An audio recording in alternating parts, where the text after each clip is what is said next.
우리가 어제는 성령님이 예수님을 어디로 내모셨어요? 광야로 내모셨습니다. 그 광야가 어디라고요? 교회다. 교회에서, 그 광야에서 말씀에 대한 시험을 받았다라고 말씀을 드렸었죠. 다시 말하면 교회는 시험받는 장소라는 사실입니다. 오늘 우리 유기선 집사님이 기도 제목으로 잘 나누셨던 것처럼 깨끗한 하나님의 말씀을 깨끗하게 받는 곳, 바로 그곳이 하나님의 교회라는 사실입니다. 따라서 근본적인 시험은 교회에서 일어나고 그 교회에서 하나님의 말씀을 가감없이 그 말씀으로 받는 것, 이것이 오늘 우리에게 부어주신 하나님의 축복이라는 것을 말씀하고 있어요. 그리고 오늘은 이 시험에 대해서 조금 더 우리가 자세히 살펴보기를 원하는데, 광야에서의 시험, 광야에서의 시험은 결국 만나의 시험이었습니다. 그렇죠? 광야 교회에서 하나님이 지금 만나를 주고 계시는데 그 이유가 무엇인가 하는 것입니다. 단순히 그들에게 배고픔을 해결하라고 주신 것인가? 그렇다면 애굽보다 나을 것이 없습니다. 왜냐하면 애굽에서는 고기도 나왔거든요. 그러니까 우리는 하루에 새끼 밥을 우리의 육을 위해 먹는데 이 새끼의 밥을 먹지 아니하면 우리는 죽습니다. 그러니까 하나님께서 일부러 이러한 시스템을 만드신 거예요. 그러니까 이러한 원리를 통해서 우리가 영혼의 양식을 먹지 아니하면 우리도 죽는다. 이걸 가르쳐주기 위한 것이죠. 그래서 사실 이 만나는 그림자입니다. 그리고 실체는 보이지 않는 예수 그리스도 하나님 나라에 있다는 것을 보여주기를 원하셨던 것이죠. 그러나 세상이 보이기 때문에, 여러분 세상은 막 보이잖아요. 그렇기 때문에 사람들이 세상을 실체라고 생각하고 하나님의 말씀은 보이지가 않잖아요. 그래서 그림자라고 반대로 생각을 하는 경향이 있다는 거예요. 심지어 예수 믿는 우리들도 마찬가지입니다. 그러나 여러분 기억하십시오. 세상은 그림자요. 여러분 실체는 하나님 나라입니다. 할렐루야. 지금 그 이스라엘이 그 실체를 보지 못하고 그림자만 보고 있는 거예요. 그러니까 만나를 주신 예수 그리스도를 보지 못하고 만나만 보고 있다라는 사실이에요. 지금 이 부분들에 대해서 요한복음 6장이 정확하게 지적하고 있는데, 우리는 이 오병이어 사건을 통해서 광야의 이 만나 사건을 재현하시는 것을 보게 돼요. 그러니까 광야 40년 동안 만나를 경험했던 그 사건과 오늘 이 오병이어를 경험하는 사건이 오버랩되고 있다는 사실이죠. 이 부분들에 대해서 유일하게 사복음서에서 다 기록하고 있습니다. 이 오병이어 사건은. 그러나 이 요한복음은 한 가지를 더 지적해요. 이 요한복음에서는 바로 자신이 하늘에서 내려온 떡, 만나라고 말씀하고 있다는 사실이에요. 그러니까 이스라엘은 이 만나를 먹었어도 죽었지만 새로운 떡이신 예수를 먹는 자는 영생을 얻을 것을 말씀하신 것이지요. 그런데 지금 이 제자들이 도통 이 말씀을 이해하지 못하고 있는 거예요. 어떻게 사람이 생명의 떡이 될 수 있는가? 그 말씀 너무 지금 황당한 거예요. 제자들이 느끼기에는 도저히 이해하지 못합니다. 그리고 그 생명의 떡 대신 예수 그리스도께서 자신을 소개하면서 예수 그리스도의 그 십자가의 피를 또 예고하시잖아요. 그러니까 이 부분들에 대해서 이 이스라엘 백성들이 오병이어를 경험할 때는 좋았는데 그것을 풀이하고 그것을 해석하고 또 무거운 짐까지 주시는 하나님 말씀은 이게 싫은 거예요. 그때 예수님이 어떻게 말씀하셨냐면 요한복음 6장 63절에 살리는 것은 영이니 육은 무익하니라. 내가 너희에게 이른 말은 영이요 생명이라 라고 말씀을 하십니다. 근데 이 말씀은 육신은 뭐 쓸모없다, 뭐 영지주의자들이 말하는 그 어떤 이원론적인 말이 아니라 이 육은 지금 만나를 상징합니다. 그리고 오늘 본문에 의하면 오병이어를 상징하는 단어입니다. 그러니까 오병이어 사건을 보고 많은 무리들이 그 표적을 보고 예수님을 따르지 않았습니까? 그러나 그 표적 속에 감추인 말씀, 즉 생명은 보지 못하고 생명 대신 예수 그리스도는 그들이 지금 볼 수가 없었어요. 그리고 표적 자체 만나 오병이어가 막 불어나는 것만 보고 있었다는 사실이 있죠. 예수님께서 이 어려운 말을 하자, 이 부담스러운 말을 하자, 이 오병이어를 먹을 때는 막 너무 좋고 이게 너무 신기하잖아요.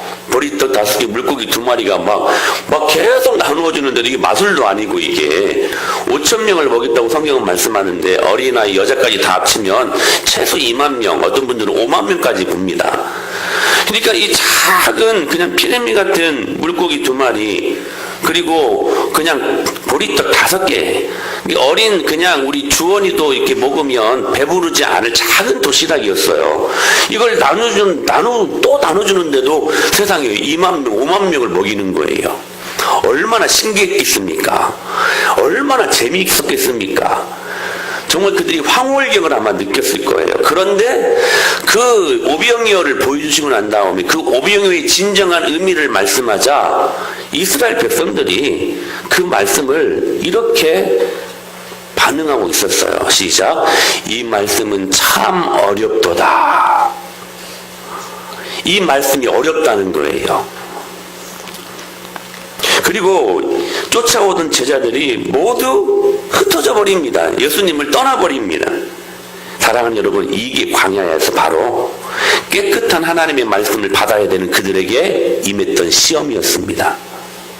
사랑하는 여러분, 깨끗한 하나님의 말씀을 깨끗하게 받을 수 있는 저와 여러분이 될 수 있게 되기를 축복합니다. 왜 어렵다고 했는가? 예수님은 지금 이 말씀을 문학적으로, 문법적으로 잘 이해를 못했는가? 그 말씀이 아니에요. 어려운 말을 정말 해서 이 말이 무슨 말이지?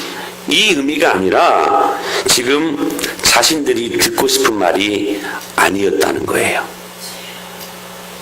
지금 제자들은 오병이어를 경험하고 예수님께서 너희들이 이 풍성함을 누려라, 복받아라, 번성하라, 막 그런 말 하기를 원했어요.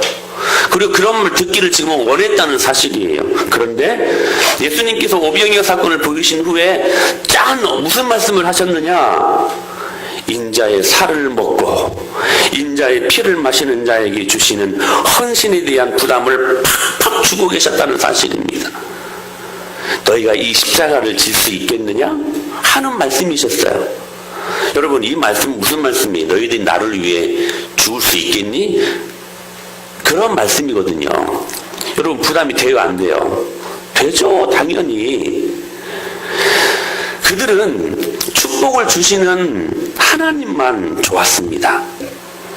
눈에 보이는 것만 좋았어요.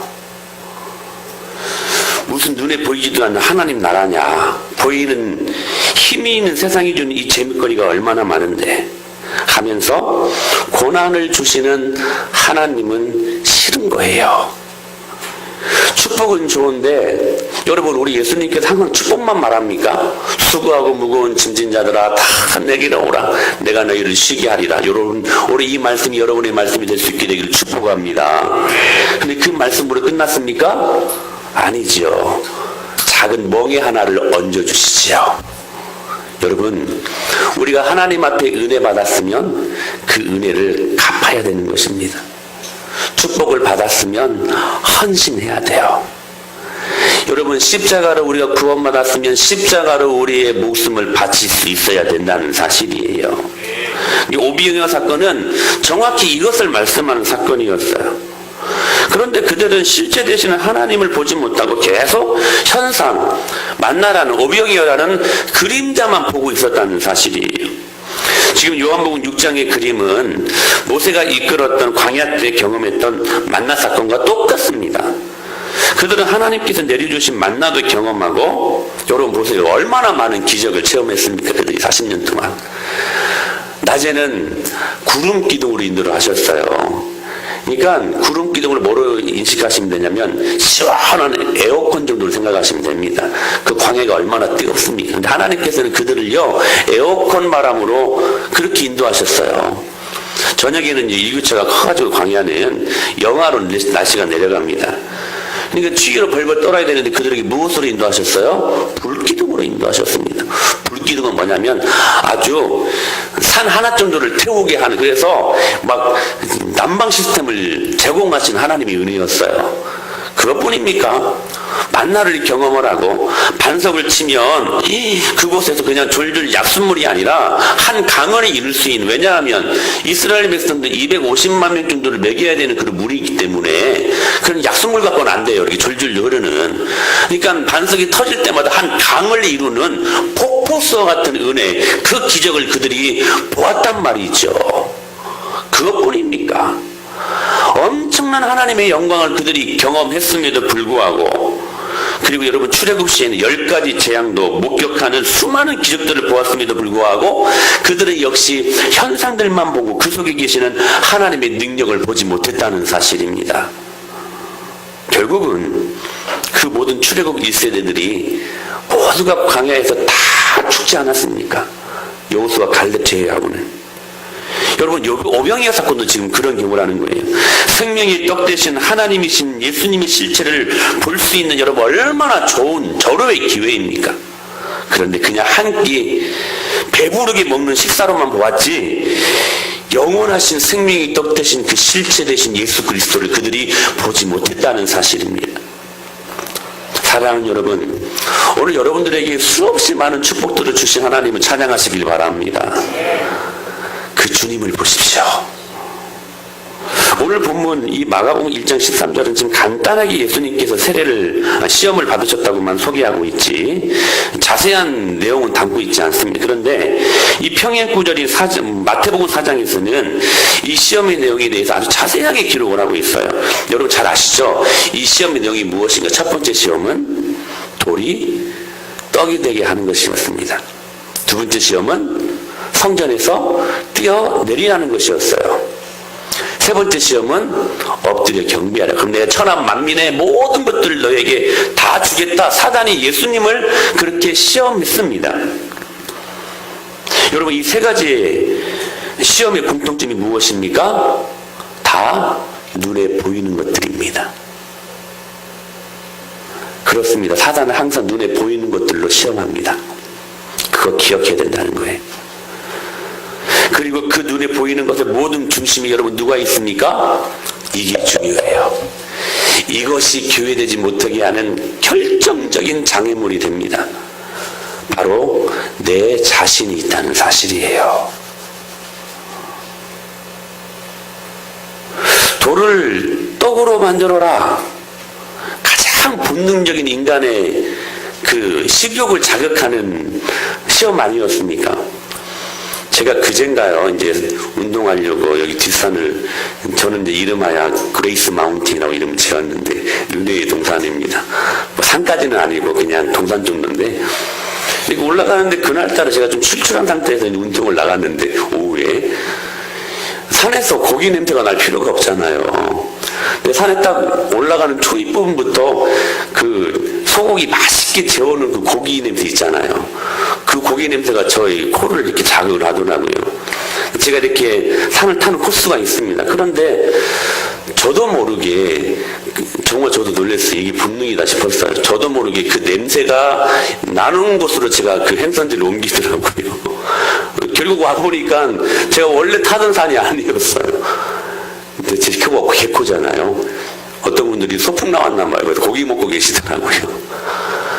여러분, 이 먹는 문제는 가장 본능적인 문제 아닙니까? 사단은요, 그 먹는 보이는 문제로 시험한다는 사실이 오늘도 마찬가지입니다. 성전에서 안전하게 뛰어내리면 천사가 받아줄 것이다. 여러분, 얼마나 근사합니까? 과시욕 아닙니까? 여러분, 우리가 회사에서 얼마나 과시욕과 또 우리 부모님들은 자녀들을 대신해서 그 자녀들을 여러분 대리해서 대리만족을 하지 않습니까? 과시욕. 이제 먹고 사는 문제들은 해결받았으니까 나를 드러내 보이고 싶은 욕망이 우리 안에 있다는 사실이에요. 세 번째, 내게 엎드리면 내가 천한 만국을 주겠다. 어떤 욕망입니까, 여러분? 소유욕 아닙니까? 먹고 사는 문제 해결받았으니까 그전에는 하루하루 바둥바둥 되면서 하나님의 은혜가 아니면 살 수 없을 것 같았는데, 그렇게 몸부림치며 하나님의 은혜를 갈망했던 그런 삶을 살았는데 굳이 내가 이제 그렇게 살 필요가 있느냐?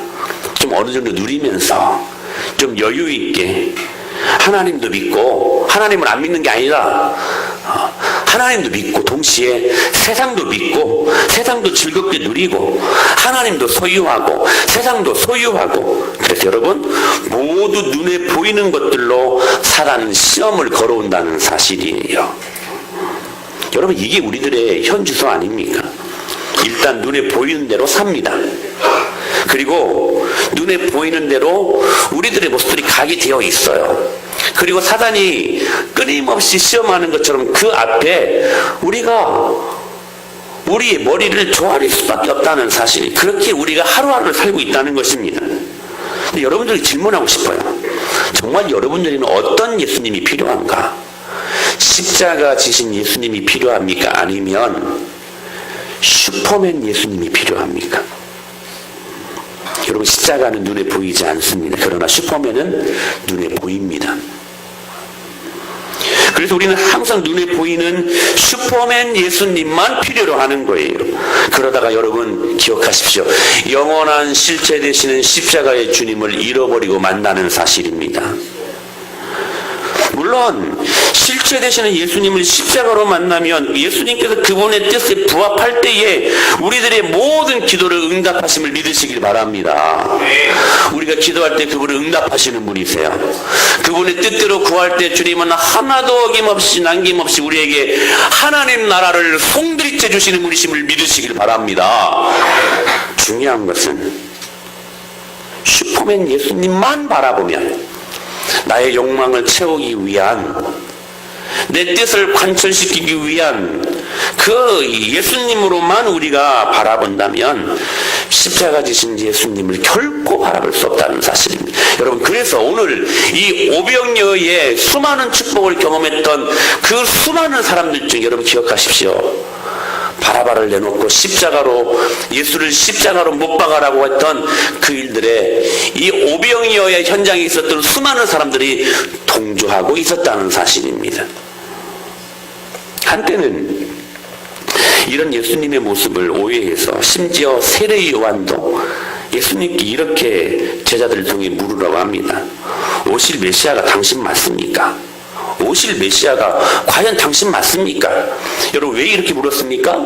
지금 예수님의 행동이 이스라엘이 기다려온 모습과 너무나 달랐기 때문이에요. 그러니까 이 세례 요한 역시 옛 언약에서 벗어날 수 없었던 사람이었다는 것입니다. 실체 되신 하나님을 못 본 거예요. 사랑하는 여러분, 성경은 보이는 세상을 통해서 보이지 않는 하나님을 깨달으라고 한결같이 우리들에게 주문하십니다. 성경에서 말씀은 여러분 물로 상징이 되어지는데 제가 말씀드렸었죠. 물은 여러분 무엇이 있습니까? 윗물과 아랫물이 있다. 그 중간에 무엇이 있다? 궁창이 있다. 그러니까 우리에게 주어진 이 아랫물을 통하여 윗물을 깨달으라고 말씀을 하시는 거예요. 우리가 진짜 마셔야 될 물은 윗물입니다. 할렐루야. 그런데 그 성경을 윗물로 깨닫지 못하면 심지어 그것이 성경이라 할지라도 그것이 독극물이 되는 것입니다. 여러분 오병이어로 윗물이신 예수님을 그들이 깨닫지 못했기 때문에 여러분 기억하십시오. 그들이 예수님을 십자가에 못 박는데 동조했던 사람들이 되고 만 것입니다. 그러니까 어떤 면에서는 이 요한복음에서는 이 예수님의 오병이어 사건이 실패했다라는 것을 간접적으로 보여주는 메시지였어요. 그러므로 여러분 우리가 아무리 성경을 백독하고 아무리 성경 공부를 열심히 해도 제대로 하나님의 말씀을 깨끗하게 깨닫고 받지 못하면 구원에 이르지 못한다는 사실이, 윗물을 마시지 못하게 하는 여러분 혹시 둘째 하늘 그 궁창을 가지고 있습니까? 오늘 그 둘째 하늘을 예수님의 이름으로 찢어버릴 수 있게 되기를 축원합니다. 그 궁창을 제거하십시오. 그때 윗물려진 진짜 하나님의 말씀이 오늘 우리 가운데 임하게 된다는 사실입니다. 그러므로 여러분, 이 궁창은 굳이 비교한다면 정수기의 필터와도 같습니다. 요즘 정수기 필터는 너무나 정교해가지고요, 심지어 좋은 물의 영양소까지 다 거른다고 합니다. 그러니까 말씀을 읽을 때 진리의 말씀으로 듣지 못하고 지금 계속해서 반복드리는 말씀이 있죠. 자신에게 필요한 말씀으로만, 눈에 보이는 현상적인 것들로만, 자기에게 유리하고 편하게 유익한 말씀으로만 섭취하는 것, 여러분, 이 모습은 정확히 아직 궁창이 제거되지 못한 아랫물 가운데 허덕이는 우리들의 모습이 될 수밖에 없습니다. 이 사람들은 하나님을 경험할 수 없어요. 내가 편한 대로 내 신념과 내 경험과 내 살아왔던 상식대로 하나님의 말씀을 걸러서 듣는 것. 그래서 여러분, 내 중심으로, 내 사고에 여러분 중심으로 말씀을 읽으면 그 말씀은 성경이라 할지라도 독국물이 될 수밖에 없다는 사실이에요. 여러분, 복음이요, 특히 복음을 소개하는 성경 말씀 중에 신약성경에 마태, 마가, 누가, 요한 사복음서가 있죠. 어떤 우스갯소리가 있는데 오복음서가 있대요. 마태, 마가, 누가, 요한, 또 하나가 뭘까요? 내가복음. 내가복음이 있대요. 내가복음. 여러분 기억하십시오. 내가복음으로 말씀을 읽으면 성령은 또 죽음이 됩니다. 이 물은 살리는 물이 아니라 쑥물, 계시록 8장에서 이야기하죠. 마라, 쓰다, 독국물이 된다는 사실이. 여러분, 이런 물을 먹으면 죽습니다. 여러분 기억하십시오. 결국 이스라엘은 광야에서 처절하게 실패하고 맙니다. 여러분, 이게 시험의 본질이었어요. 그런데요, 오늘 우리에게 소망 주시는 말씀이 있어요. 오늘 본문 다시 한번 읽어볼까요? 시작. 들 짐승과 함께 계시니. 저는 이 짧은 한 구절의 말씀이 얼마나 능력이 되고 참 소망이 되는지요. 예수님이 이렇게 광야에서 시험을 받으시는데요, 들 짐승과 함께 계시니 천사들이 예수님을 수종 들었대요. 여러분, 이 말씀을 한번 이렇게 그림을 한번 그려보세요. 이 모습이 어떤 예수님의 모습이었을까? 들 짐승들과 함께 계시니 천사들이 수종 들더라. 그러니까 오늘 이 말씀을 통해 광야를 지금 낙원으로 회복하시는 예수 그리스도의 모습을 담고 있다는 사실이에요. 지금 이 예수님의 모습은 정확히 광야 시험의 본질이 무엇에 있는가를 생각하게 하는 핵심 구절입니다. 특히 이 말씀은 이사야 11장 말씀을 배경으로 하고 있습니다. 시작. 그때에 이리가 어린 양과 함께 살며 표범이 어린 염소와 함께 누우며 어린아이에게 끌리며 암소와 곰이 함께 먹으며 그것들의 새끼가 함께 엎드리며 사자가 소처럼 풀을 먹을 것이며 젖먹는 아이가 독사의 구멍에서 장난하며 젖된 어린아이가 독사의 굴에 손을 넣을 것이라. 그때에 무슨 말씀일까요? 메시아가 통치하는 그때에. 여러분, 지금 제가 대조를 시켜놨죠. 암소와 곰. 우리 6절 말씀 보실까요? 이리가 어린 양과 함께 살며. 여러분, 이 먹이사슬 아닙니까? 그렇죠? 약육강식에 의해서 이들은 함께 할 수 없습니다. 먹고 먹히는 관계예요. 피를 흘리고 찢고 죽이는 관계예요. 그렇지 않습니까? 그런데 지금 이 관계가요, 자, 이리가 어린 양과 함께 살고 표범이 어린 염소와 함께 누우며, 이럴 수가 없는 거예요. 지금 여러분 이 질서를 보면, 자연 질서를 보면 송아지와 어린 사자와 살찐 짐승이 함께 있어. 암소와 곰이 함께 먹고, 여러분 사자가 소처럼 풀을 먹는데요. 여러분 기억하십시오. 사자나 호랑이나 모든 것들이요, 여러분 원래는 초식동물이었습니다. 죄가 임하기 전에는 초식동물이었어요. 근데 그 죄가 임하기 전 하나님이 창조하신 그 원래의 창조 질서대로 이 모든 것들이 회복될 것이다. 이것을 지금 말씀하고 있는 거예요. 무엇할 때에? 그때에 메시아가 올 그때에, 메시아가 와서 모든 인생들을 통치할 그때에. 그런데 지금 마가복음 1장 13절에 어떻게 말씀하고 계세요? 예수님이 그 들짐승들과 지금 함께 계셨다. 이게 지금 메시아가 누구라는 거예요? 할렐루야. 메시아가 누구예요? 예수 그리스도시라는 사실입니다. 사랑하는 여러분, 오늘 여러분의 모든 인생의 메시아가 예수 그리스도가 되실 수 있게 되기를 축원합니다. 그리고 이사야 35장이 또 이렇게 말씀하셨어요. 시작. 너희는 약한 손을 강하게 하여 주며 떨리는 무릎을 굳게 하여 주며 겁내는 자에게 이르기를 너는 굳세게 하라. 두려워 말라. 보라, 너희 하나님이 오사 보수하시며 보복하여 주실 것이라. 그가 오사 너희를 구하시리라 하라. 그때에 소경의 눈이 밝을 것이며 귀머거리의 귀가 열릴 것이며 그때에 저는 자는 사슴같이 뛸 것이며 벙어리의 혀는 노래하리니 이는 광야에서 물이 솟겠고 사막에서 시내가 흐를 것입니다. 여러분 5절에서요 소경과 귀머거리를 고쳐주신다고 말씀을 하시는데, 차라리 여러분 메시아가 올 그때에 그 메시아가 죽은 자를 살리고, 이런 표현들이 더 멋지고 더 여러분 드라마틱하지 않습니까? 그런데 왜 메시아가 임할 그때에 죽은 자를 살린다고 말씀하지 않고 소경과 듣지 못하는 사람들을 고치는 일이 있을 것이라고 지금 그렇게 굳이 말씀을 하시는가? 이스라엘 사람들이 생각하는 사고에는 엘리야나 혹은 엘리사와 같은 선지자가 간혹 흔치는 않았지만 죽은 사람들을 살린 일들이 있었습니다. 그런 그 사실들을 그들이 익히 알고 있었다는 사실이 흔치는 않았지만, 믿음으로 죽은 자도 기도하면 살아나는구나, 이것을 그들이 알고 있었어요. 그런데 구약을 통틀어서 소경과 그리고 귀머거리를 고친 사람은 단 한 명도 없었다는 사실, 여러분 말씀을 보십시오. 어떤 선지자도 귀머거리와 소경을 고쳤다는 표현이 없습니다. 그래서 그들이 생각할 때는 이 일은 메시아 대신 그분께서 오실 때에 그분이 하셔야 될 사역이구나, 그분만 하실 수 있는, 그분만이 가능한 일이라고 믿고 왔던 것입니다. 세례 요한이 예수님께 제자들을 보냅니다.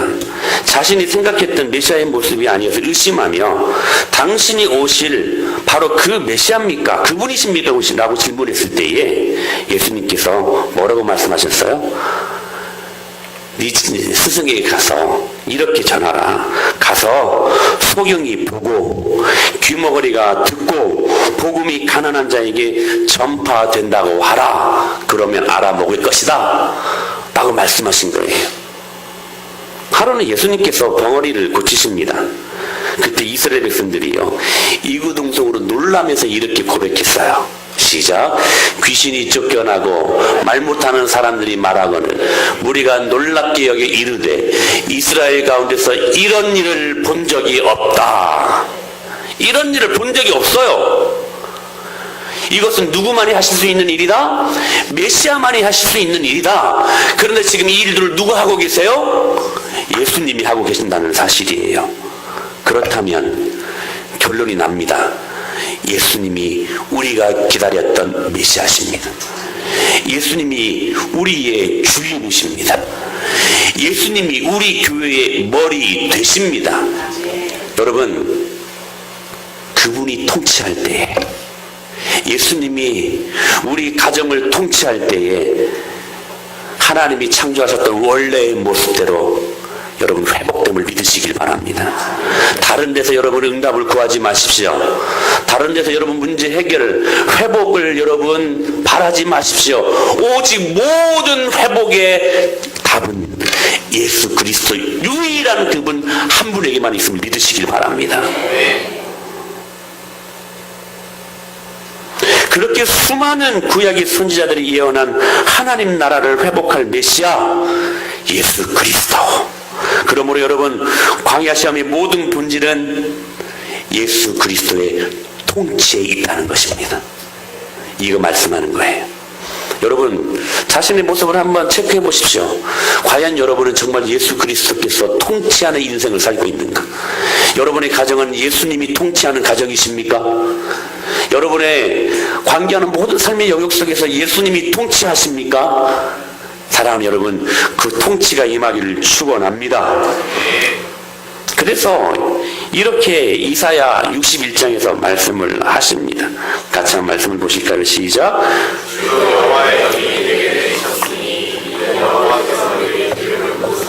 가난한 자에게 아름다운 소식을 전하게 하려 하십니다.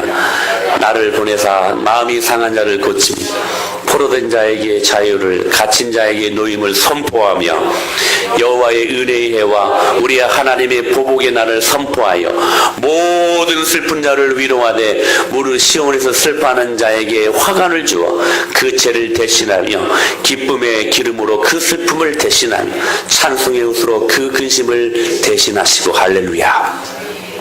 메시아 되신 예수 그리스도께서 오늘 여러분들의 가정을 통치하실 때 오늘 이 은혜가 임하게 될 줄로 믿습니다. 정확히 이 말씀대로 될 줄로 믿습니다.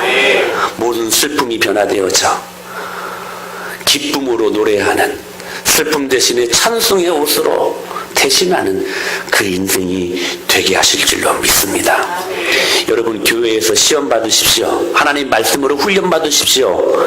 여러분, 그때 주님이 우리를 통치하시고 모든 슬픔이 변화되어져 희락이 되게 하시고 모든 염려, 걱정, 근심들이 변화되어져 찬송의 날개 옷을 갈아입는 이 은혜를 주님께서 허락하실 줄로 믿습니다. 오늘 그 은혜 사모하시기를 예수님의 이름으로 축원합니다.